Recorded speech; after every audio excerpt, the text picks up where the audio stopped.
Here we are with our four-handed presentation with Edoardo Marani.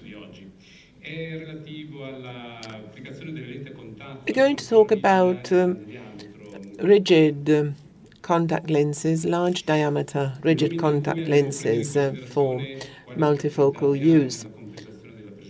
Thinking of how we can compensate presbyopia with rigid lenses, we can think of many possibilities. Corneal contact lenses, sclerocorneal ones, but also scleral support solutions.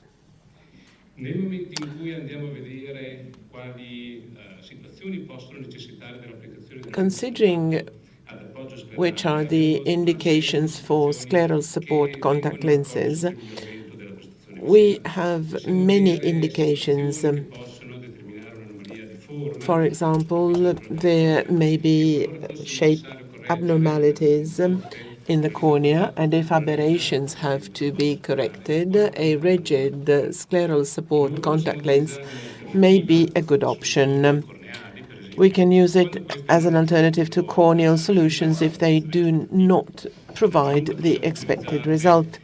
In addition, we can use it for compensating high refractive defects, but also to compensate for presbyopia. Then other conditions, for example, lack of intactness of the corneal surface. The scleral support lens can be a good option in this case for protection purposes. Talking about protection, the moment you apply a contact lens like this, the solution below the contact lens, keeping the cornea hydrated all the time, may cause certain situations where the anterior surface of the cornea is repaired. We have decided to publish this.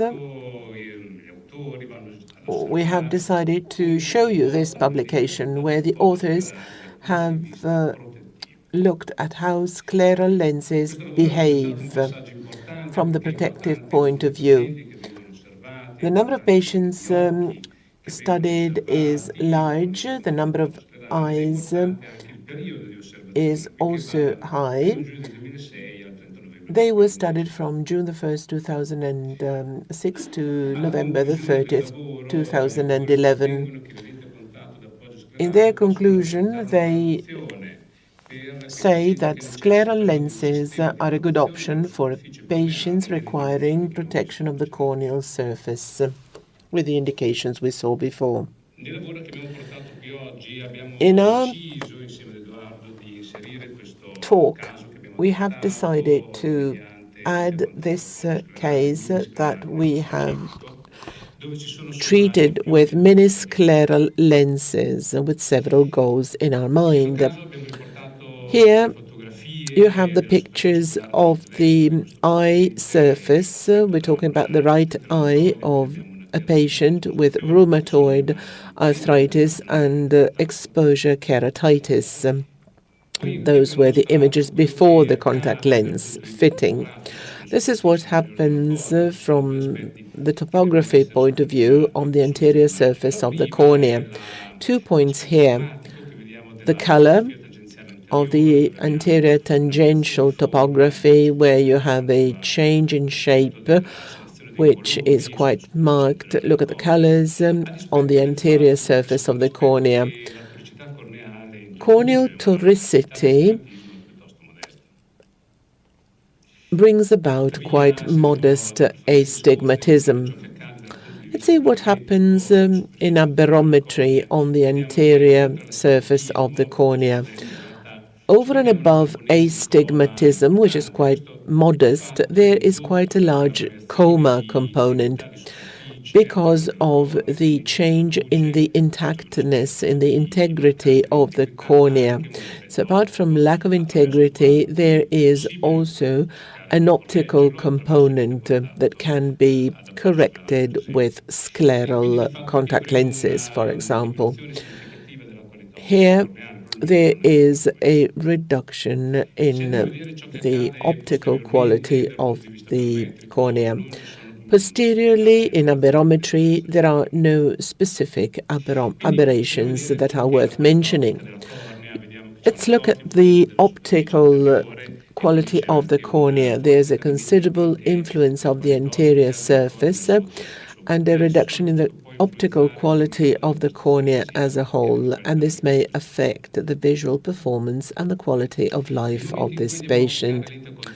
The moment you fit contact lenses to these cases, you always have to consider risk and benefit. You need to determine your primary goals, that is, improving visual performance, but also protecting the anterior corneal surface. Because of the reasons we saw before and because of the indications considered, we have decided for a mini-scleral lens in this case. This is all the information provided by the manufacturer. But there are two elements to consider. After fitting the rigid contact lens, we found major residual astigmatism which had to be corrected, and we also proposed to the patient to compensate presbyopia. As for the correction of residual astigmatism after fitting the rigid contact lens, we asked the manufacturer to make a toric anterior surface for the contact lens. So dynamic stabilization was done in order to orient the protection system once the lens was on the eye surface. So this is the scleral lens. We have to verify orientation and stability with a slit lamp.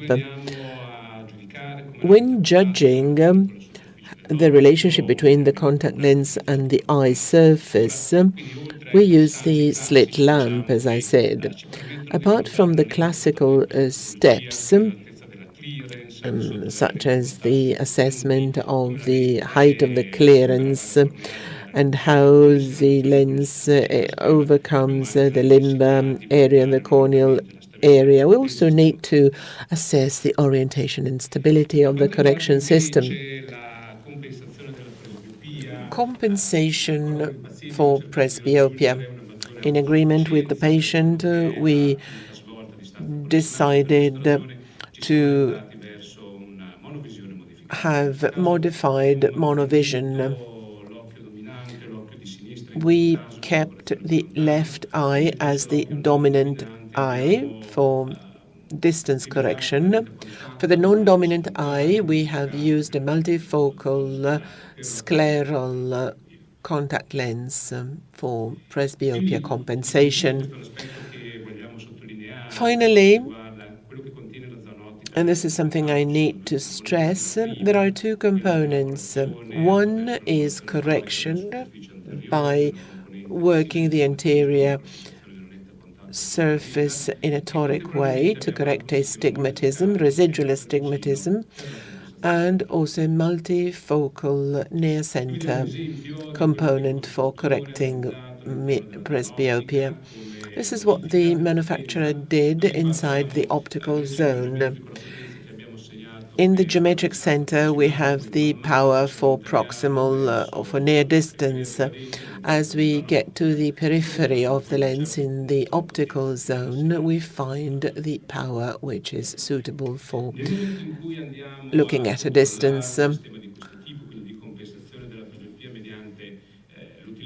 This is how we assessed the results. Apart from the normal checks in our practice, we have to assess what happens in the real life of the patients. So we need to consider the most frequent activities of the patients, the tasks they give more importance to, with a view to consider the overall outcome.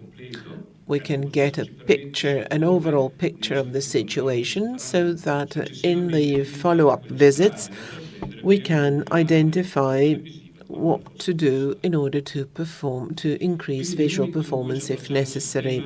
So the moment we correct presbyopia with contact lenses, we need to understand the patient's expectations first. Then, as practitioners, we need to understand which professional tasks the patient is going to perform with contact lenses. Everything will have to fit into the fitting proposal.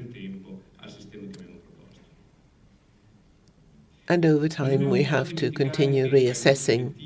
Among our primary goals,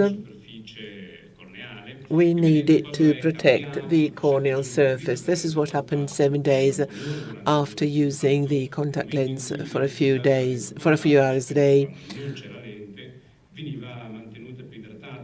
The corneal surface was more hydrated. 7 days off, you see that the corneal epithelium is more recovered. In conclusion, what can we say? Well, actually, scleral contact lenses are an important element for restoring visual efficiency and quality of life in these patients. Furthermore, we can use both anterior toricity and a system that compensates for presbyopia. Many scleral contact lenses are a good system to correct presbyopia. It's important to have correct centration of the correction system vis-à-vis the ocular zone to reduce secondary aberrations because of decentration of the correction center of the correction system vis-à-vis the ocular zone. It's all. Thank you very much for the attention.